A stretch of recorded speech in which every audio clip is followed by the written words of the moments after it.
Hello, hello, hello. Hi, I am Sylvia Hayes, and you are watching Good News at Primetime. Tonight, our show is How Are You Influencing Your Child? How are you influencing your child? You know that Mother's Day have just came past, right? This past Sunday, day before yesterday was Mother's Day. And mothers have a great impact on their children, believe it or not. And sometimes you think that they're not listening to you, but they are. But you just got to keep on at it, keep telling them over and over again. You are making a great impact on them. The way you do things, the way you treat them, the way you treat everybody else, the way you get out and hustle, you are making an impact on your children. Okay. Fathers are doing the same thing. They're making an impact. So we're going to talk about that today. How are you influencing your children? How are you influencing them? Because they are watching. You might not think so. They are watching. But before we get into that, we're going to have to talk about my book, Power Thoughts, Empowering You to Be Successful in Life. That book, it has a lot of things in there for parents as well as young people to grow up, to get strong, to get better in life. Okay, there's a lot of things in there. We're going to just give you an example. The first one in my book is You Control Your Destiny. You have the power to succeed. Let no one discourage you from reaching your mightiest dream. And that is something that the parents should always pump into their children, that they control their destiny and they have the power to succeed. And you shouldn't ever tell your child you're stupid. You never mean anything. You just like your daddy. You'll never be any good. You never do that. You always empower your child. Okay, always. And with that, also, I got to put out one more thing. We're having a gospel and comedy show. Okay, gospel and comedy show. Lord, I need a laugh.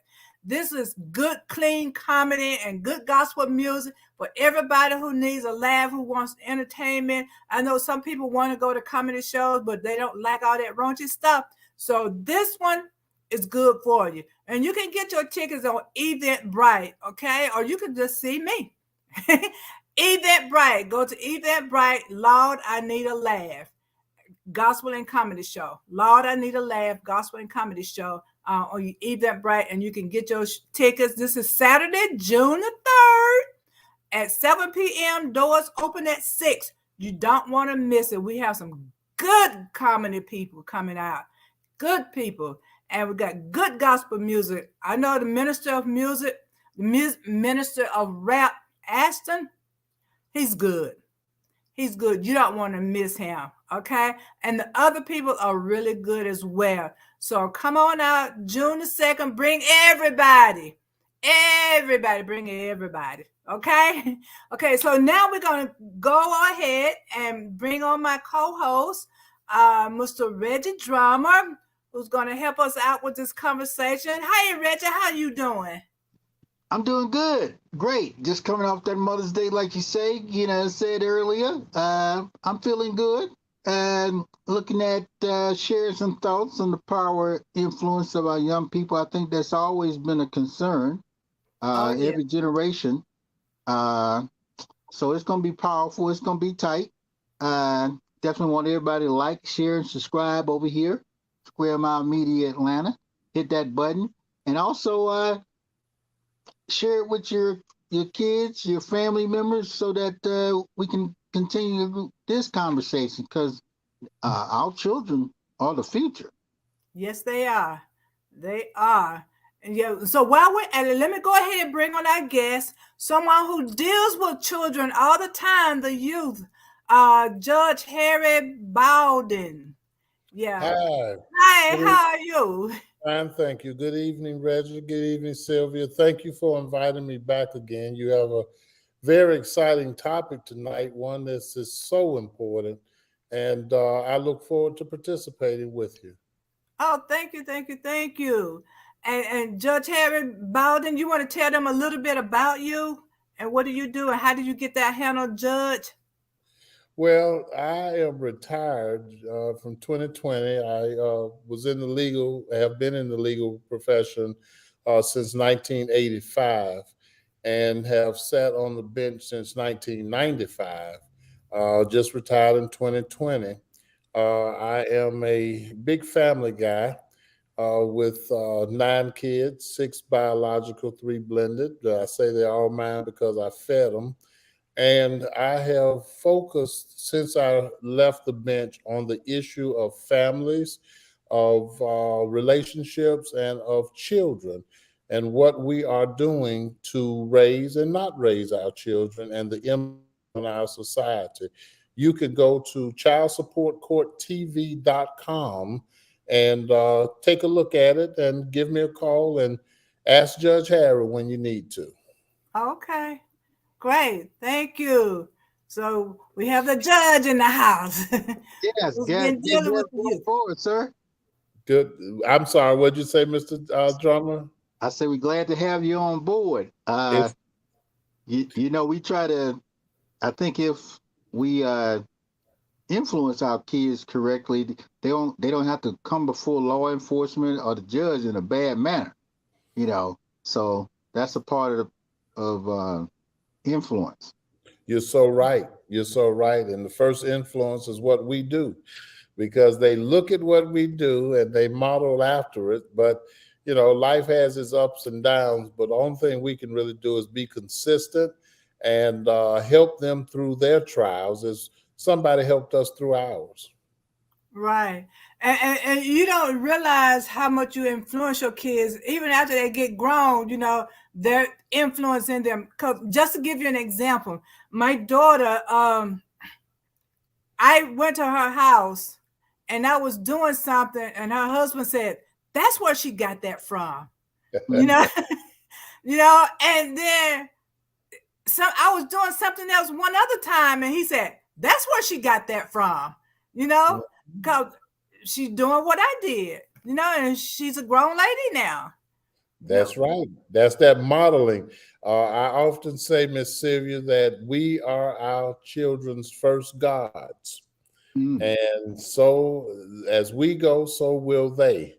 And sometimes it's a warm thing when, especially you have grandchildren, and all of a sudden you hear your child say the same thing that you said to them. Then you kind of take a breath and say, "Okay, they got it. They got it. It's okay."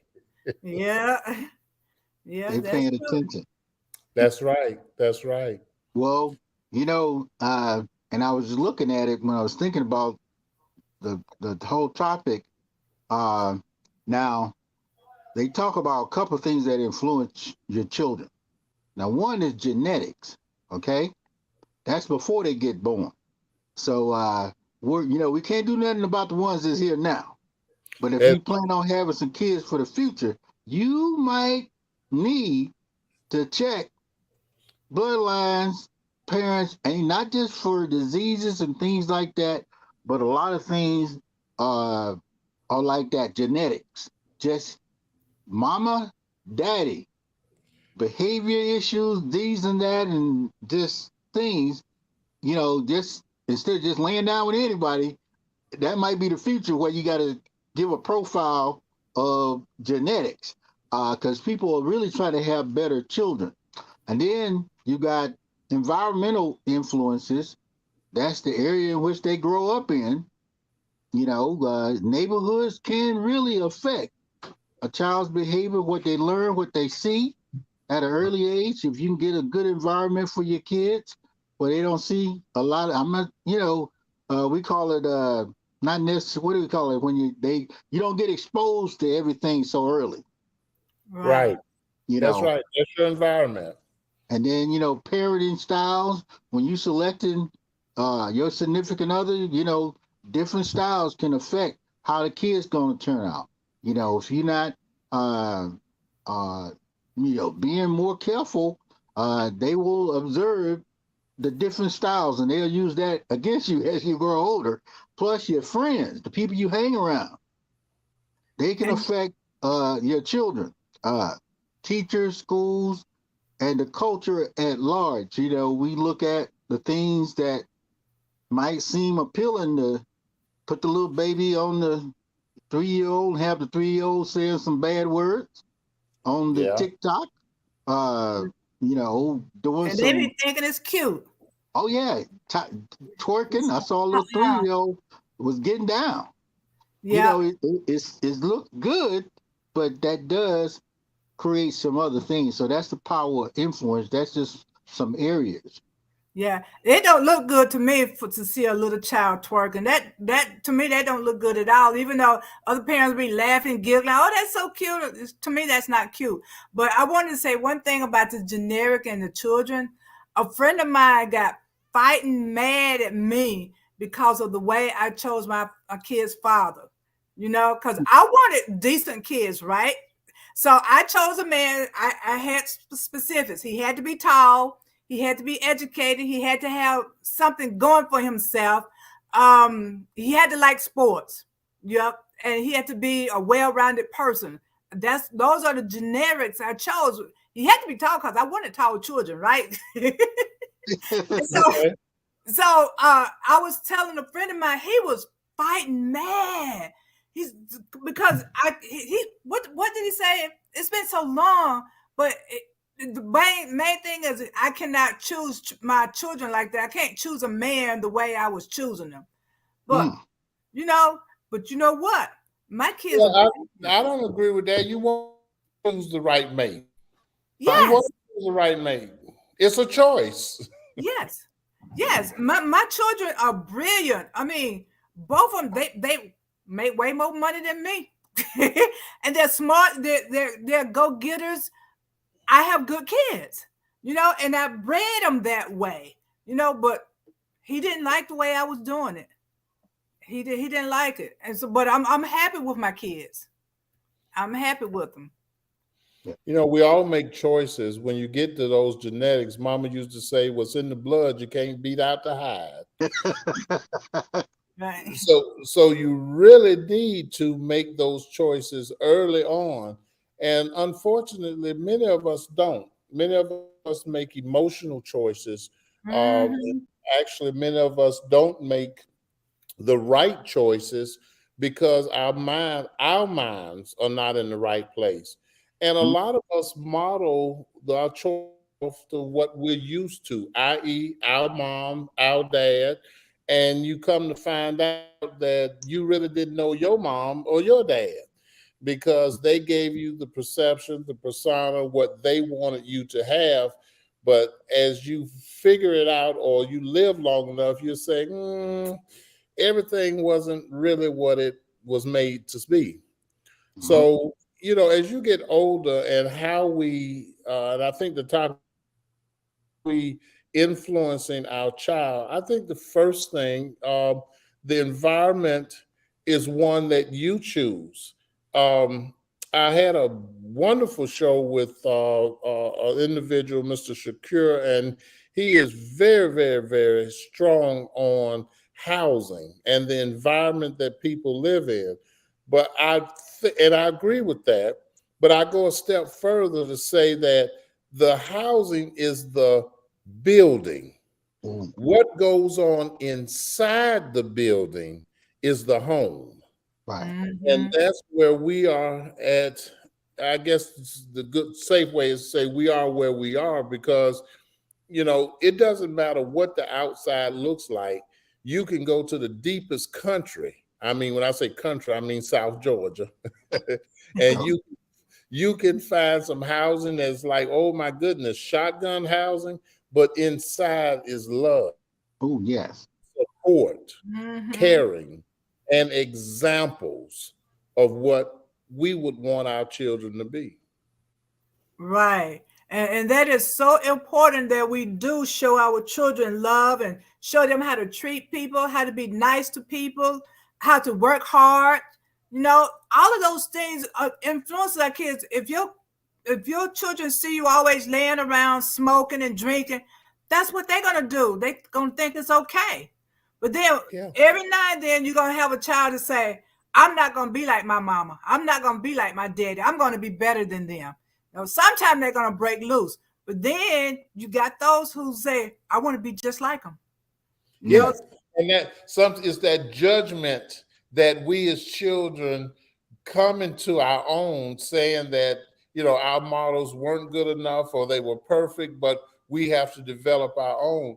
I would really pose a question when we talk about how we're influencing our child, and particularly the environment and the surrounding. Are we keeping? Are we doing a disservice to them when we keep them away from influences that are not good? But how do you do that when you have these telephones and the internet, and if they don't get it at home and they go to school, then they are totally ostracized? Is Yeah. that a good influence? Oh no, you can't watch this show or you can't watch this TV, but yet they're hearing it at school. Is that not preparing them, or is that sheltering them, or is that setting them up for a hard life among their peers? I don't know. For one, you have to teach them to be strong. Got to build them up and let them know that you can't do what everybody else do. You have to think for yourself. Now, I know I still say that I lived in a bubble all my life. Now, because some of the things that go on right now, I'm like totally shocked. I'm going, these people actually act like this? They think like that? At 65, I'm still doing that. No, so I grew up in a bubble, because sometimes my husband asks me questions. Did you do this or do that? I'm going, no. You do this or do that? No.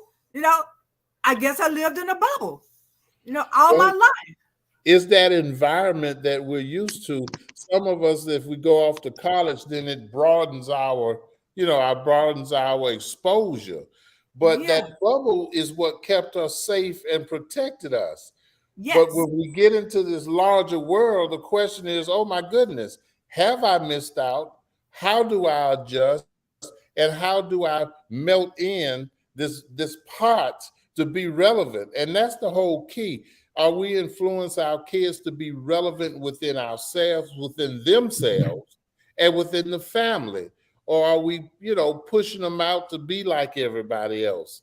How's that influence really working? And even before technology, back when I was growing up, you might have had what they call preacher kids. Yeah. They taught them all the rules, kept them from all the influence, and guess what? Some of them still got jacked up. Even when you look at rich kids, they call it uh, privilege. Not knowing certain things, not being around certain things, you can be in a position where you're trying to protect. You try to do all the things genetically. You can get the DNA right, and say you're gonna create a master group of children based Yeah. on genetics. And they got this going on now. You can go get a genetic profile and people doing it. They Yeah. selecting mates based on pure genetics, and you can still come out with just bad things. They had some children. Well, there's one couple. Both of them was doctors, PhDs, everything. They had a baby. They even did that from the genetic perspective. Hope to have, and this little kid was a genius. Went to college around 15, 16 years old, something like that. But it put him in such a spin that he became suicidal. Mm. Okay, their expectations just push them to the edge. Now, on the other corner, you say, well, you got some parents, they just sitting around the house being lazy, smoking joints all day, watching video games, ain't doing nothing. And then that child, who came out of might have came out of a wedlock situation, but that child grows up to be a better person than the ones that they did everything right environment, right this. They went to church, they went to mosque, they went to temple, they was in all the biggest and finest things, and yet that's what they call free radicals, just stuff that pop up, and you just say, man, I don't know how this turned out, but this child somewhere in there they found love, they found compassion, whether it be from the streets, because a lot of people learn from the streets. They become more compassionate and all those things. Yeah, Mr. Drummer, and what you're speaking of directly, what you're focused with, or what I heard was that of a two-parent household.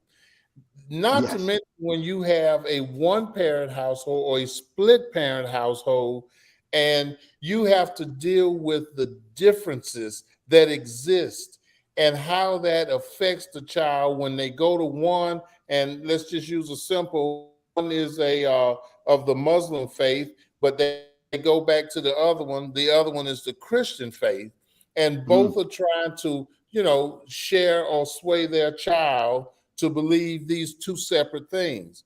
What a what a tough situation that kid is in. Uh, when you have one child or one parent who has PlayStations at their house with all the latest games, and then the other one doesn't allow games at all. So, we're talking about influence, and I think first and foremost that the parenting has to be defined. The parenting yes. has to be defined. And it should be defined in a perfect world, it would be defined before the child is born, where you have two people who agree as to how they're going to navigate, through this life, and how they are going to bring a brand new person in and have them follow along. Right. Well, of course, that doesn't happen all the time, and you get from the very beginning a split. And as I said, if the parents are the first gods, then all of a sudden they split. Then you have a new person who basically is split and is left on his own to try to, or her own to try to figure out what's right, what's wrong, what's does work, what doesn't work, and it leads to just a lot of confusion. Yeah. Yeah. I know about that confusion. Look, in my household right now, it's me, my husband, and my grandson, right? I cook one way, my husband cook another way. I wash dishes one way, my husband wash dishes another way. And my grandson is trying to decide who do we go with, me or him.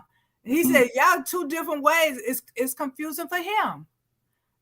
Just the way we do things. So I guess I tell him to find the best way. Now, what works right. for him? There you You know, go. And that is a great answer to encourage them, because what they're exposed to are differences. And you can mhm. encourage them to take a little bit from this one, take a little bit from this one, and maybe come up with something different. As Yeah, long as something that you put in your book, the positive thoughts about it. And that's where I think that the battle really is, the positiveness versus everything else that keeps the drudgery down.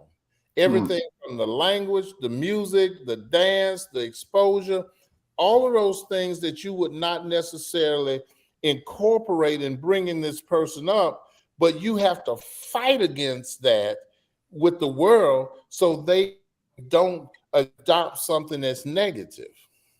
right. right. Yeah. And one of the things, especially now, maybe guys got a sense of humor. Okay. Uh, the generations that's coming are exposed to so much more at an earlier age. Mm-hmm. Uh, Mhm. and they're dealing with a lot. And I don't know whether when they get to have kids, will they have, thought of, because a lot of these processes, focusing on genetics, focusing on behavior of the parents, focusing on the community, focusing on things. They used to have a thing back in the day that say if you raised a child with a lot of anxiety, he's gonna be anxious. If you Yeah. raise the child with a lot of criticism, he's going to be kind of not knowing what to do because everything's so critical. You always criticize it. If you raise him with a lot of judgment, he's going to be judgmental. Those are, and it's about 30 of those things that are outlined that you raise him in a loving environment, he's going to learn to love. You learn, you have him in a environment where he's got some type of compassion, they're gonna learn to be compassionate. Because you can have a child, they can have both top ranked parents, they can have good jobs, good status, and they could be social morons. We see that Yeah. in our political system. Recently, there was a young white male that claimed white privilege because he didn't know any compassion. Yeah. All he knew was to get what he get and keep going higher and higher, just taking.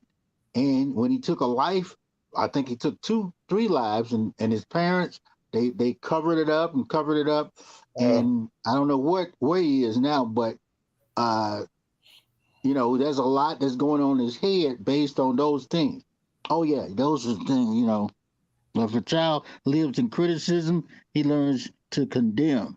He lives in hostility, he learns to fight. Yeah, those are some things. That's a good one there. Thank you, there, Miss Adrian, for pulling that up. Those are the things that we had when we were growing up, and some of those things, most of them are still true. yeah. Mm, yeah. Absolutely. Absolutely. And those are baselines that we could you leave it for just a second, Miss Sylvia? Yeah. Though I'm Adrian. sorry. Miss Adrian? If you because those are baselines of aspiration. Those are baselines that we try to incorporate as we navigate, as the adults, as the parents navigate through life. But what we find, I believe, that as we get older, that there's a protection that needs to happen. And that protection also means that we have to teach that there is negative, okay? Because if we say all positive and not or make them aware of the negative, then they won't know really what they're looking at. If a child lives with acceptance and friendship, he learns to find love in the world. Well, acceptance has its limits. Some things you don't want to accept. You don't want to accept your pants sagging. Right. Okay, you don't want to accept if a child. Okay, I don't want to accept your pants sagging. And friendships. There's some people that you just don't want your child to be friends with. Yeah. Yeah. And you know why, and you tell them, okay. But unfortunately, if they don't get it, and ultimately they find out the hard way, that's when they really learn. Right. Um, Finding love in the world, that is a biggie. Can you find love in yourself? Can you find love in your home? And can you take that love and incorporate it appropriately? Because we do have a lot of children, a lot of young people who are naive. And oftentimes we say wrong place, wrong time, wrong crowd. Well, that naivety has them in that place, and we need to teach them why. I mean, rules of the road. If you're going to go someplace, one of the, I guess, scariest times, and also one of the most exciting times is when that child gets that driver's license, because Mhm. sometimes you need the help for them to go to the store. Okay, but send them out, say, okay, go around the block. I used to do for all of mine. Go around the block one time, come back, and I would just say, just the way you came back is the way I want you back tonight. But once you send them out, the only thing we really can do is hope and pray and believe that they will be back, because today you don't know. You just don't know. And the influences that they come into when they're out there, all we can do really is hope and train. Right. And constantly talk to them about bad influences. If you don't feel right, it's okay to say no, because I know I teach, just because your friends are out robbing people and you're their friend, that doesn't mean you have to be robbing too. No, if you don't feel good about it, say no and leave. It's better to say yonder go a scared chicken than yonder go a dead chicken. You Yeah. know, you it's okay because Say that if they again. It's better to say yonder go a scared chicken than yonder go a dead chicken. All right, yonder go. Yonder go. Well, Yeah. we think about things, and I know in the chat I've been looking, you know, people say music, rock and roll. At the turn of the century, matter of fact, there were presidents. I think Woodrow Wilson, uh, when rock and roll and what they call race music started to come up. Henry Ford, that was one reason they introduced square dancing in public school settings Mm. because they said this jazz, this rock and roll, this blues was influencing people, young people. And then when the Mhm. 30s and when especially around the 50s and 60s, when even before Elvis and I forgot the Chuck Berry and Jimmy, all that, and then transitioning where we are now, we have rap music, where people say even back in the day, rhythm and blues was considered too racy. People said, man, they putting all that love making music on there. They're gonna be thinking about having sex all day long. So a lot of the things that our parents we still consider to be off limits, I think the generation is coming because they're getting all this. And at some point, uh, society is going to blend all that in because they know more. You know what I'm saying? Now we're gonna lose a lot of them. A lot of them. That's why I said God must got a sense of humor because the master plan is to get us into a position where you got a better family. You're showing some love because we wouldn't have all these wars, all these shootings, all these killings if the family was more intact. Uh, and I saw also for everybody's in the chat, uh, just mannerism. Saying yes sir, no ma'am. A Civic. lot of those things have been taken away because, matter of fact, in my family, matter of fact, until she died, my youngest aunt, we called her Louise because she Hmm. didn't want to be called auntie, grandmama, or none of that. Okay, now you got a Mhm. whole generation where they address the elders by their first The name. first name, yeah, The yeah. titles have been removed, so we have a lot of that going on. Well, let me ask you, and Sylvia, if when you make that crossover, when there is the crossover, when you encounter that crossover, I think the greatest way we could influence our children is to first understand what they're dealing with. Okay. And I Mhm. point specifically to the music. We hear rap music, but doggone it, we don't know what they're saying. Oh, okay. Exactly.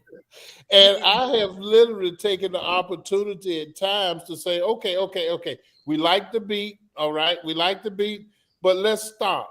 What are they saying? And other than, I mean, the obvious of the derogatory, da da da da da da, some rap music is really good and the message is good.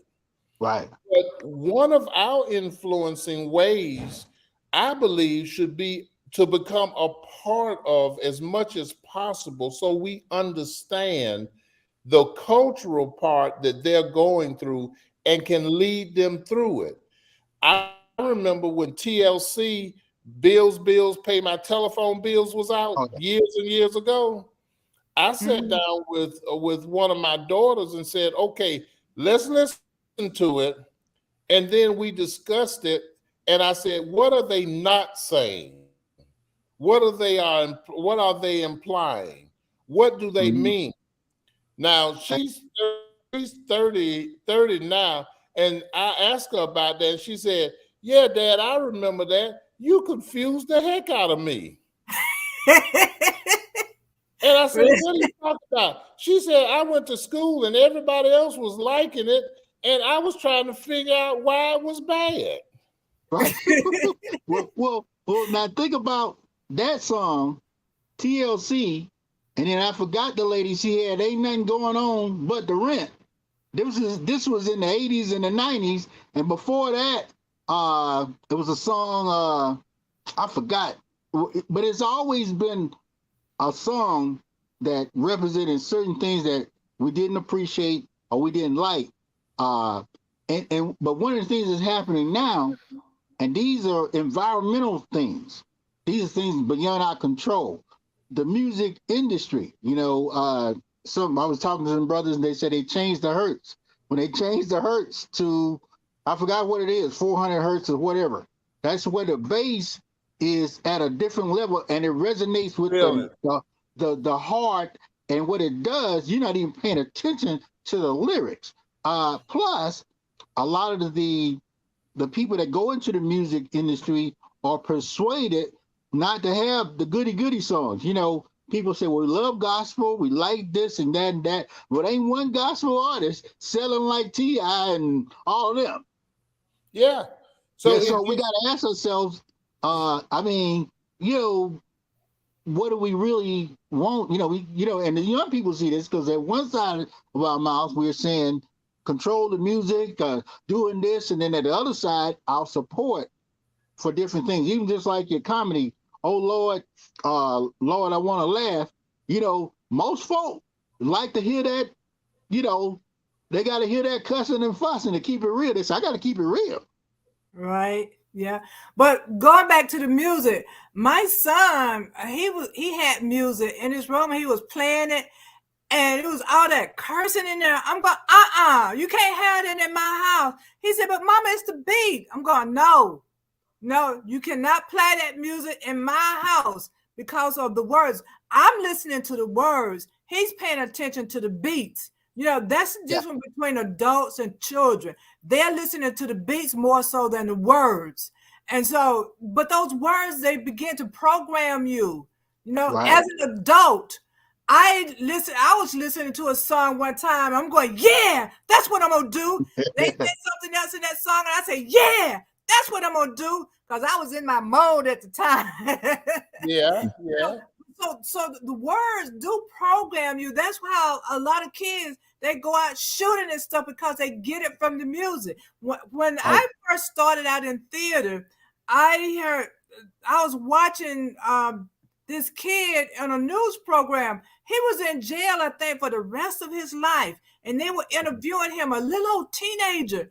And they said, where did you get this idea from? And he said, from television. Yeah. And I vowed from then on not to do anything that would ever influence a child in a negative way. And this was a child, he was just like mid-teens, not upper teens, mid-teens. Mid to lower, somewhere up in there, in jail for that long, for something he got from television. And grown-ups caused him to do that. Well, the development of a child is not complete until mid, late 20s. Now, females develop mentally much faster, than males. And by the time you are 25, 26, and you're put in this world and you're given all the opportunity, you still don't have everything connected. Right. And the influence, I think, more than anything else, comes with a personal relationship with somebody you respect. It is amazing. All of my kids are grown now. My last one is 19 years old. And our conversations throughout from 30, 36 to 19, our conversations are totally different now. One reason only. They still respect me, and I respect them now as young adults. Not older adults, but young adults. But when we start talking about issues, a transition now has occurred, because even though they may not have had the experiences, they now have the language down to understand. And that's where there's a split sometimes with the language that we use. Right. Do we have to come more up, or do we have to continue to steady that baseline so ultimately they'll understand? That's a tricky part to deal with. Well, like you said, one of the things that's going on, I guess, really it started around after probably 2000s. Mamas became sisters with their daughters. Men try to become brothers with their sons. And all that's good, but at the same time, you sometimes you gotta have a hard figurehead in the family.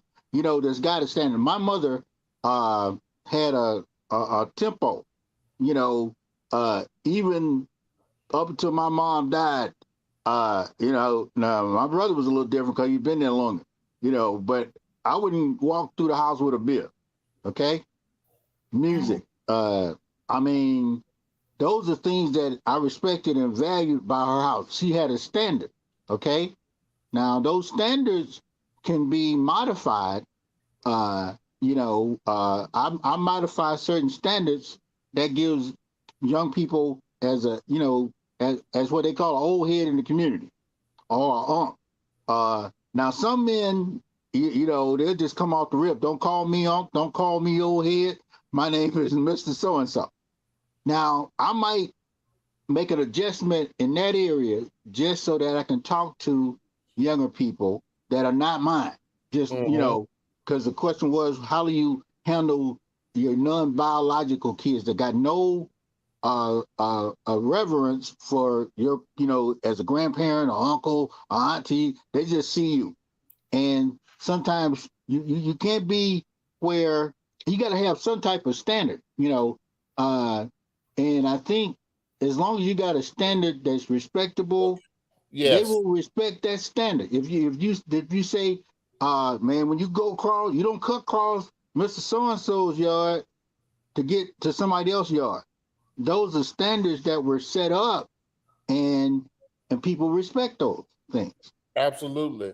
And this approach, one thing I do know about kids and young adults, they know genuineness when they see it. Yeah. Mm-hmm. And they know respect, as you say, when they see it. If you giving that, then that's what you'll receive back.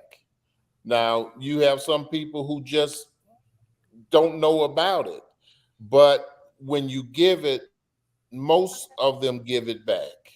Oh, yes. Yeah, and one of the things, as far as influence, we're talking about children, but sometimes the younger adults, like I am a senior, people like 20, 21, 22, they might say Sylvia, but then if you don't want them to call you Sylvia, you say Miss Sylvia. Because they don't know all the time. Sometimes you tell them, my name is Sylvia, and they say, hi, Sylvia. But no, you say, my name is Miss Sylvia. Call me Miss Sylvia. You had to teach them. Even at 30 years old, I thought I knew everything and still didn't. So they still have to be taught things. You still have to influence them, even as young people. Teach them how to love and how to respect. You have to. And don't just assume that they know how to do everything, because everybody don't have the same teaching. What's going on in my house might not be the same thing in your house. In my house, there's no cussing, no drinking and smoking. Your house, everybody's cussing and drinking, and so you're going to do that. So you got to teach them the difference. And you can't be afraid to cross the line either. Say, that's not my child, I'm not going to say anything. No, it takes a village to raise a child, because that home you came out of might not know how to teach that child. So that's where you step in and tell them. It takes a village. And you have to set boundaries, as we go through life. Those boundaries help govern young people. Because just say if you don't set no boundaries, and you got a young person that just out of ignorance, not knowing what they can't do. Now you go knock on somebody's door 3 o'clock in the morning, everybody's not going to have the same love and compassion that somebody that knows you, they'll tell you, hey, you don't come to my house when it get dark. You don't do this. You don't walk across. These rules are things that govern and set up a young person so that they flow. I do that today. I'm 64 years old. I go to somebody's house and I'm not cutting across the grass. Or if I go to somebody's house, I'm not coming in until they say, come on in. And I'm Mhm. probably not gonna sit down until you say you can sit down. Exactly. But That- if you're the- not teaching those things, and it takes some disciplines to get that into your mindset, even to go in the grocery store. When my grandmother and all them, man, we didn't. I still don't go in the store and pick up stuff. I've seen people eat $30 worth of food before they get to the checkout line. Now I eat them samples they give you, but people open the yeah, bags of candy. All this stuff is behavior, and especially when it happens with young black males. You know, I talked to some brothers, young brothers. I said, brothers, y'all not gonna be able to get away with stuff that your mama did. that's Mama right. not been a little cutie pie. She can go in the store and open up a bag of potato chips, eat out of them, and leave them, and the guy take care of it. But that's not gonna be the normal practice. All this type of stuff. So they see what we do, and we have to set some standards because we don't. If you don't set standards, your kids will get out here and they'll be at the mercy, and then they have to see law enforcement because they don't understand any rules, they don't follow any directions, none of that type stuff, and none of that was, and it's almost not their fault. They That should lock the because they parents don't up. know. They That's don't right. know. You know, when I think all of us were coming up, we had something in school called civics. And your basis for civics was always started at home. Yes, no, yes, ma'am, yes, sir, may I, that sort of thing. But we did have classes that talked about civics, and that is civic structure. It's a institution of social control. One of the Mm, real influences that parents can have is participation more in the school setting in a mm, positive way, because schools used to be actually one of the mega social occurrences growing up. When I know I went to Douglas High School, but we had mega band. Either you were in the band, you played sports, you were in some sort of theatrics, the chorus. We had so many activities, and we were learned civic and civil coordination with other people. mm-hmm. And they took civics out at some point in time in school. Oh yeah. Well, you look at. I can sew today because I went to home ec. There you go. I know how to do woodwork because I went to wood shop. Woodwork. I, Yep. I when one of the things, and that's again the environment by design. There are certain things being done by design, and if you don't prepare your kids to have them at their strongest level, it's going to be harder for them to move around in this society. Because this future society, if you hadn't done the proper work, your kid's going to either be dead, in jail, or working for somebody else. Yeah. Yeah. And one of the things you need to do also is monitor who your kids hang with. Okay. Yeah. Because sometimes parents can see the bad influence of their friends. You know, sometimes your child might be a bad influence, you Yeah. know. Yeah. But if you see your child with a child who's a bad influence, speak to that child. Tell them that child is not good for you. I know a lot of times you say you can't pick my friends, but you can at least inform them that child is not good. You need to be careful with it. And if you can say don't hang with that kid, do so. You know, but Especially, you're right. You're so right. Especially when you're giving them benefits, i.e., a car, mm-hmm, something for their betterment. The rule was you never ride four deep, and you never ride unless it's a family member or an approved friend, because statistics has it that somebody's going to be riding dirty. right. Yeah, that's right. And Well, sometimes you might be that Sunday school person and you got a junkie in your car and get stopped by the cops, everybody going to jail. You yeah. know, Yeah. you got to monitor your friends, monitor your kids' friends. You know, I did it. Look, when my kids have friends, who are you? Where your mama at? Well, who's your mama? Where y'all stay at? I did that, Well, so I knew who they well, were. And today some we're living some. also, I'm sorry, I was just going to add also teaching proper response when things happen, because I always told mine, if you get in a situation and you haven't done anything, you better start talking up real loud. Somebody better admit to something, because I'm not going to jail for your messing up. And Right. because I try to say, now, how many of your quote unquote friends are going to do that and say, you know something, he didn't have anything to do with it? Right. None of Yeah, them. yeah. And real true friends won't let you go to jail for something they did. But Lord you have got mercy. those people who have friends who say they're your friend, but they'll throw you under the bus so quick, even if you Well, don't belong there. we have a generation of just convenient connections, just out of convenience, and that puts people in positions where there's no loyalty, there's nothing, no value. One of the things, because most of our children spend 8 hours a day in school, Yeah. Mm-hmm. they spend another maybe 4 to 8 hours sleeping. The parents might have an opportunity to spend 2 hours a night with their children. Okay, if they're not little kids, you know, Yeah. uh, that Yeah. they don't eat breakfast together. You're not eating lunch together. You're not eating dinner together. Not as a whole family. Family. Uh, Yeah. and then that puts family members in a different position. Their loyalty is who they spend most of their time with.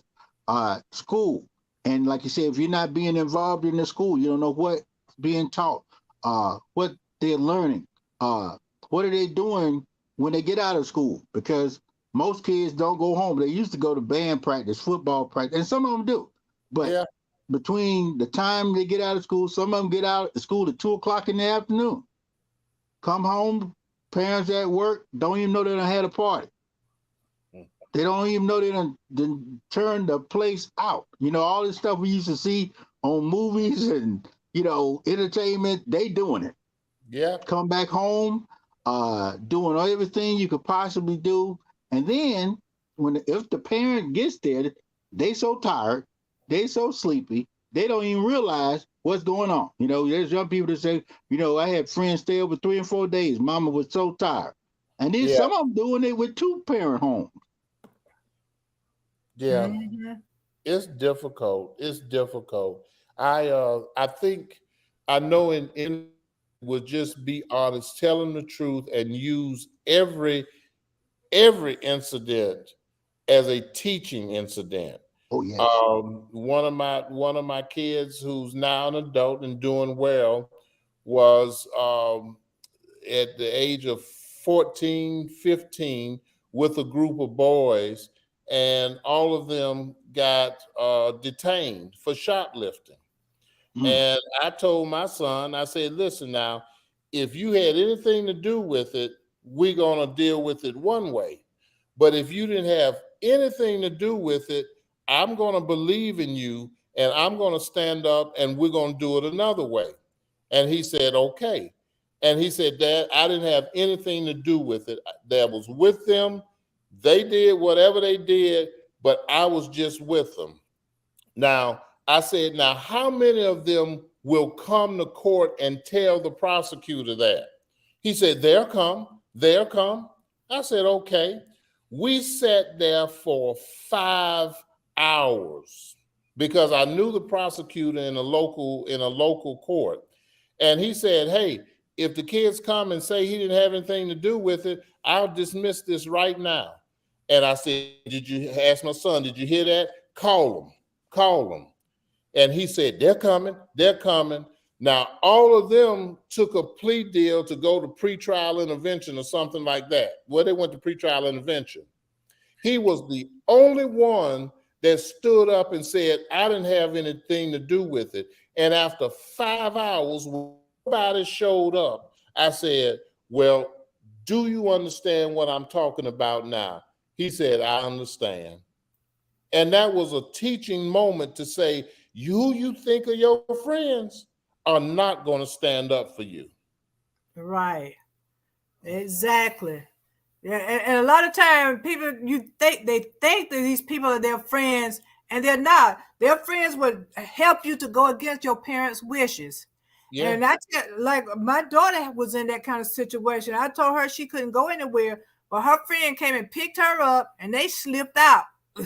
you know, as a teenager. And I told my daughter, I said, that child is not your friend. If she gonna help you to go against your parents' wishes, she is not your friend. Because you could have got in that car, went up the street, and got killed by a drunk driver. Anything could have happened. But they don't understand that. They think when you're trying to tell them stuff, you're being controlling. They don't understand you're trying to protect them and keep them safe. And keep it. They don't understand that. They just want to do it their way.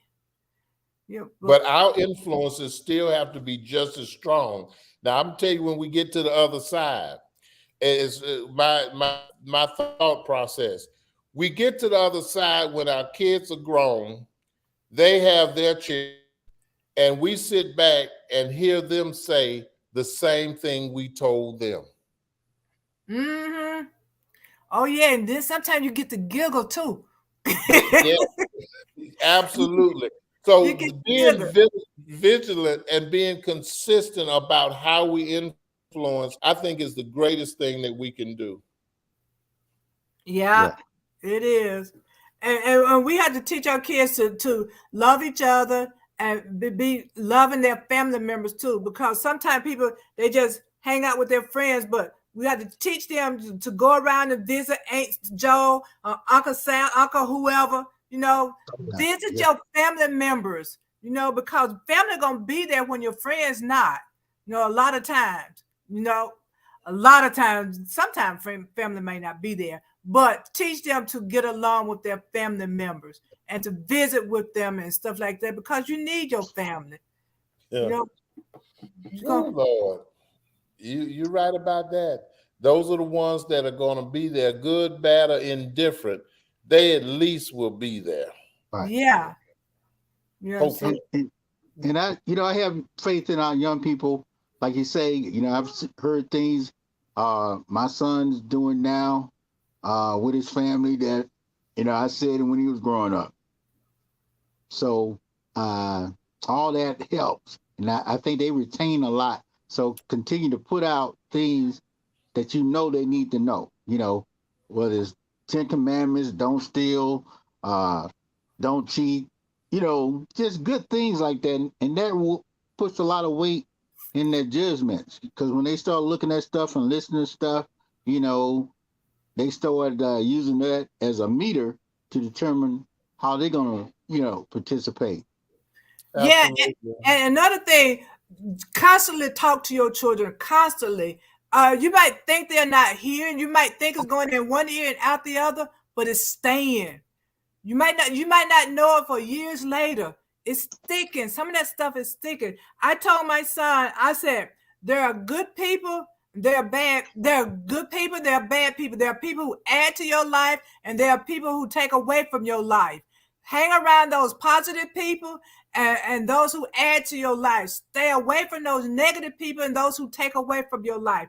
I told him that. One day I passed by his room and I heard him telling his friend, that person is negative. You need to stay away from him, which means he was listening to what I was saying. Stay away from those negative people and those who take away from your life.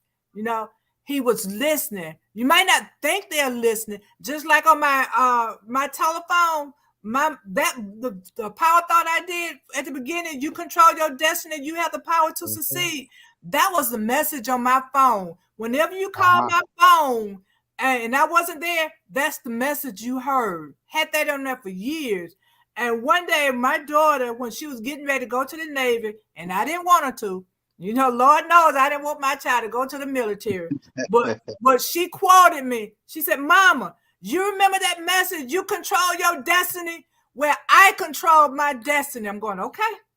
That's right. Remember, throw my hands up. Okay. You control your destiny. But, when you don't want your babies to go anywhere and get harmed, but She went in and she served her time and she's doing good. She got pinned last week as a nurse. Now she's going Ah, out to be um a midwife. okay. Excellent. Excellent. Yeah. That's wonderful. That's wonderful. And that's all we can do. So this is a great topic. It is a really good topic. And it's one that really inspires, knowing that, it's not what we want it to be, but it's not all bad. It's what we make it. And our job is just to continue making it what we can. Right. You're right. And the time is up. So, Judge, would you like to tell us one more time how you can be reached? You have a Yes. show. Go ahead. Yes. It's childsupportcourttv.com, or you can go to the Child Court TV. And I hope you'll join us. Great episodes. We have great teaching moments.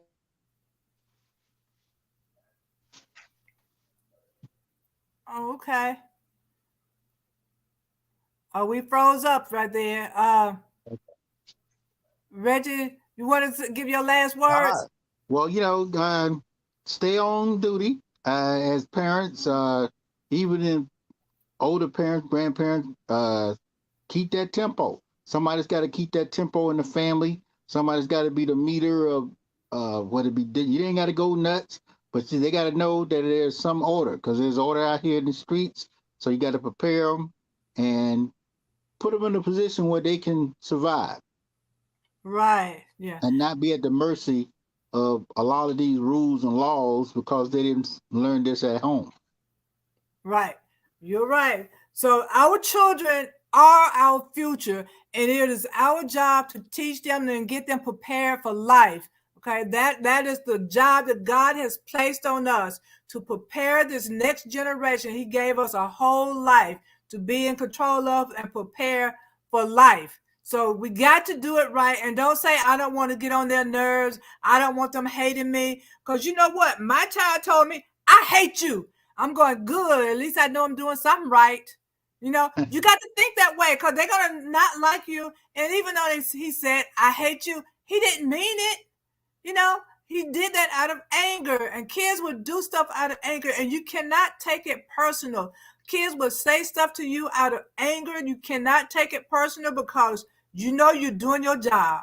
There's just water under the bridge, you ask me. Okay, so do what you need to do.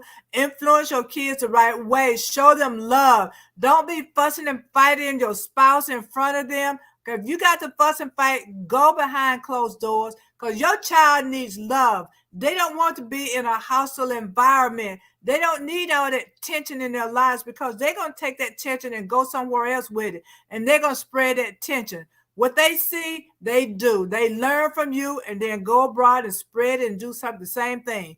You don't want that to happen. So teach your children well. If they see you try to get an education, they're going to be getting an education too. They want to learn because you learn. Okay. You went to college late. They're going to say, oh, my mom went to college late, so I'm going to go ahead and get my education too. Whatever you do positive things so your children can see you doing positive things. And that way you are influencing them to do positive things. Okay, whatever it is, if it's getting a business, if you keep doing a business after business after business, you're trying. So you got to influence them. Keep trying until you get it right. Keep trying until you do it right. Don't tell your children you're not going to ever be anything. Give up. Never tell your child to give up. You can do it. Just try another direction. Ask for help. You can do it. Influence your child and always get them in some kind of religion, Bible based. Okay, give them that influence so when they get out in this world all by themselves, when they left your nest and they run into trouble, at least they can turn to the man up above and say, Lord, I need your help. Okay, give them that base. No, you don't have to be down hard Bible, but give them that base so they'll know where they can turn. In the meantime, my book, Power Thoughts, go get that book. You're going to love this book. You can go to AandKProductions.com, AandKProductions.com and get this book, or you can just Google Power Thoughts by Sylvia Hayes. Google it and you can get that book. It's every bit worth it. Everybody needs this book, okay? So until then, y'all be powerful, and we'll see you next week.